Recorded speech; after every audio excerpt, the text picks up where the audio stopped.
روز باش تماشاوانن هیجا از مراد بن مسلم و هون لسر کانالا من رونق بیریا کردی ایرو از هاتم سویسرای لباجاره لوزانه از ببن میوان برای که ما دلال برای ما جعفرینیه ورا کارا بربردکه.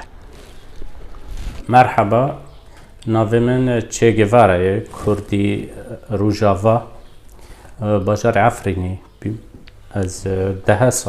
سال لورم سویسرا و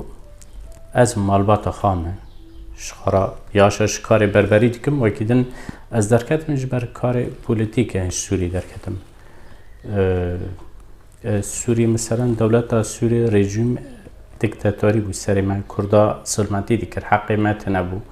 مثلا کسی نکانی زمان خودن کرد و باش کسی نکانی بنفسید از یعنی زمان کردی یاساق کردون من منعاند بون من نکانی دن کرد نکانم بوافق دن کردن اشتغالی بکرانم یعنی اتم ظلمت سری ما کردا دیگرن هم مجبور بین مثلا ام راویان جوالاتی خواهم هر کس درکتن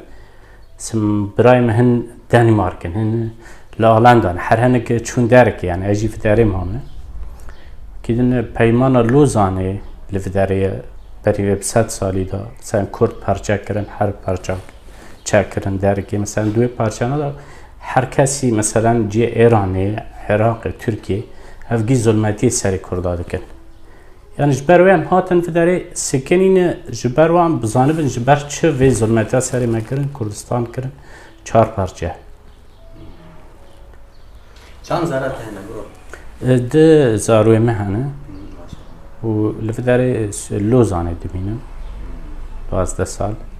و پیمان لوزانه ذاته ده وی فتره دایم جبروی بو 100 سال دوره جبروی لوزانه فرد مینم به حق خاک اونم مجبورنم حتی کنگاه برخوا بدن کارتا مالباتتا ورا چطون دارن دوه؟ جارم ما اداره دبی بس بخوام الولات خواب روز کیم بفترن ولات خوا چی بکن در بکن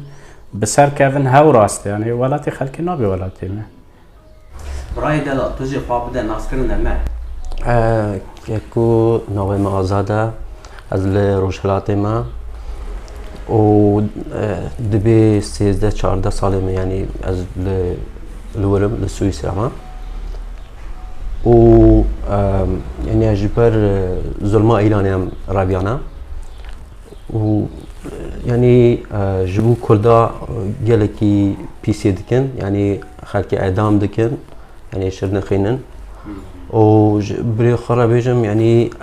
عم نكارم بزماني خو قسا بكن دنگ بكن يعني ممنوعه شاد بيجم انترديا سروی ام کوچبر بونه ام هاتنا و وادرا یعنی ظلمه که گله کی مزن سر ما کرده هیا سر پیمالا لوزانه جی ام بیشتر تقریبا سال 1923 ولایت ما کردن 4 پارچه و حتی نهاجی ام هست سروی دروکنه ام هست سروی اوینه یعنی برخوردن یعنی تشکی چیکن کردستانه که چیکن بس حالا تشکی یعنی خوانی ناکی و ولی برخوردن حتی تشکی چی در اتمسفره که دوستانی دا ما قهوه بخور برای من کوافور چگواره گود حتی که روی من نبره ناهل از بچم و از جه راضی بم